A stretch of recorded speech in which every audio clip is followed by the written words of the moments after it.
titre foncier 6000 bii nga xam ne foofu la ñu samp auditorium nekk ex cinéma amitié te université bi bëgg fa def lu ñuy tuddee rectorat.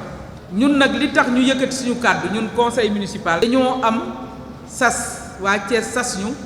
pour ñu défendre seen moomeel te maire bi mu toogee dafa wax ñu laajteel ko moomeelu Thiès surtout ci wàllu ay am-am ci ay suuf fan la toll ak fan la nekk. bi nga xamee ne def nañ ko gis nañ ne moomeelu Thiès yu bëri muy ay immeuble yoo xam ne mu ngi ci ay loxo ay privé walla ay nit walla ay institution te Thiès nag dafa soxla moomeelam pour ñu mën ko jëmale kanam. naa bu ñu bëggee ville de Thiès yéene bi ñu ci am monsieur le maire bi mu ci am ànd ko conseil municipal war nañu mën a jël moomeelu Thiès. bokk na ci ñu gisoon ne dafa am ñu ko doon jëfandikoo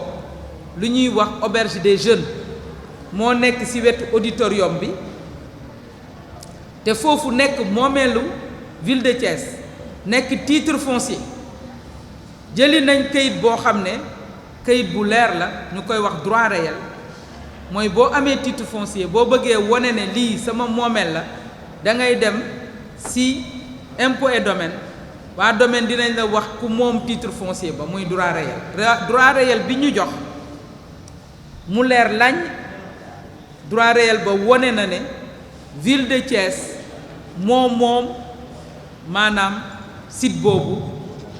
muy titre foncier 6000 TH te titre foncier boobu nag ville de Thiès mu ngi ko jënd depuis 2002 mu jëndoon ko ci SIDEC mooy société bi nga xam ne moo doon gérer mbiru cinéma fii ci Sénégal. maire bi mu gisee ne université toog na foofu maire bi dem na bind université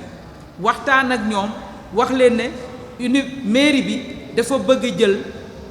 auberge des jeunes pour def fa une bibliothèque municipale ndax conseil municipal bi sax dafa def délibération pour maire war a mën a def foofu bibliothèque municipale ci place boobu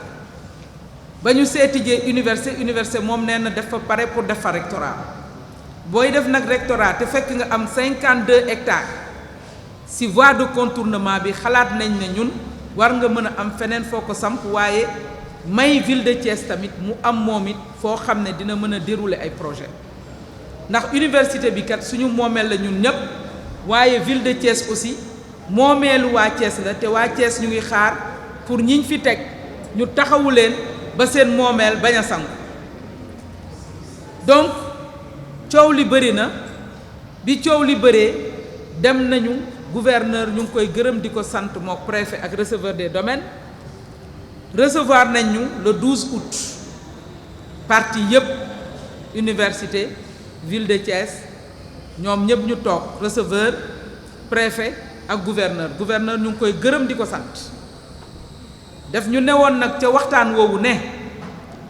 dina def lépp li ko war saisir ñi nga xam ne ñoo ci war a taxaw ba mbir mi ñu régler ko sans coow sans problème ak xat-xat bañ a am ndax lépp ñoo ko bokk ñu ngi koy gërëm ci taxawaayam daf ñu newoon tamit ne bu ngeen demee ku nekk na xaatim li mu war a xaatim ngeen yónnee ma ko te ngeen dal ñun nag gis nañ ne am na boor boo xam ne dal amu fa ndax su dal amoon ci boor boobu du soxla ñuy jël ay kuréel di leen wax ñu bind di jéem a gëmloo askan wi lu bokkul ak li am ak di jéem a boole askan wi ak ville de Thiès ndax rax nañ ci sax ni ville de Thiès dafa bëgg a jël auditorium dëgg la moomeelu auditorium moomeelu ville de Thiès la mais bokkul ci wax ji ndax nag fii ci conseil municipal bi boole ci maire bi nga xam ne mu ngay jàngale université foog naa ne am nañ xel ak dal goo xam ne balaa ñuy ne nañ leen génnee auditorium ñoom ñu am feneen fu ñuy dugg pour def seen jàngale. auberge des jeunes boobu nga xam ne kenn nekkagu fa te ñoom ñu ngi koy defaraat pour bëgg ko def rectorat ku ci boole auditorium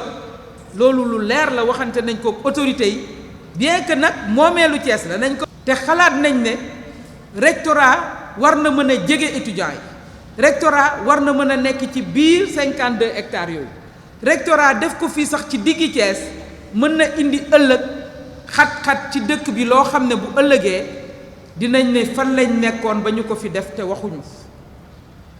étudiants yay jóge campus war a ñëw fii pour dox seeni mbiru administration loolu aussi coono la si ñoom te nag université tamit amoon na 7 hectares yu ñu ko jox fii ci ZAC pour mu def fa rectorat jotuñu ko fa def kon nag man xalaat naa ne nag war nañ mën a bàyyi ville de Thiès tamit mu mën a dérouler ay projets. En 2002 dafa abaloon provisoirement mooy abal néggandiku université de Thiès ginnaaw ba nga xamee ni la ville de Thiès amatul benn suuf pour projet yi nga xam ni moom la war a dérouler infrastructure yi nga xam ni moom la war a dérouler dans la ville de Thiès ci 5 ans yii amatul benn suuf bu mu ko def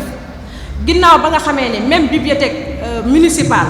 bi nga xam ni conseil municipal daf ko war a ériger ci suuf soosu ñu naan auberge des jeunes amul feneen fu mu ko mën a def fudul foofu. waa université Iba Der Thiam de Thiès dañoo lànk kandaare nee nañu ginnaaw bañ leen abalee loolu de auditorium dañuy jël auberge des jeunes ba ca topp ba ca wetam def ca seen rectorat amuñu benn këyit boo xam ni war na leen a mën a permettre ñu ériger fa auberge des jeunes boobu rectorat boobu. ginnaaw ba nga xamee ne ñoom ci seen bopp waa université dañoo nekk ci campagne boo xam ne dañuy vilipender maire de Thiès di vilipender mairie de Thiès di jaxase maire de Thiès ak askan wi di jaxase maire de Thiès ak ay mbokki universitaire am di jaxase mairie bu Thiès ak ay doomam di ay étudiants yoo xam ne ñoo newoon ca université Iba Der Thiam boobu ñun conseil de ville de Thiès sans aucune coloration politique déclarons que ñu ngi ci ginnaaw maire le premier magistrat docteur Babacar Diop ci bépp xeex boo xam ne sumb na ko ngir récupérer suuf soo xam ne Thiès moo ko moomoon te ay nit bëgg koo aakimoo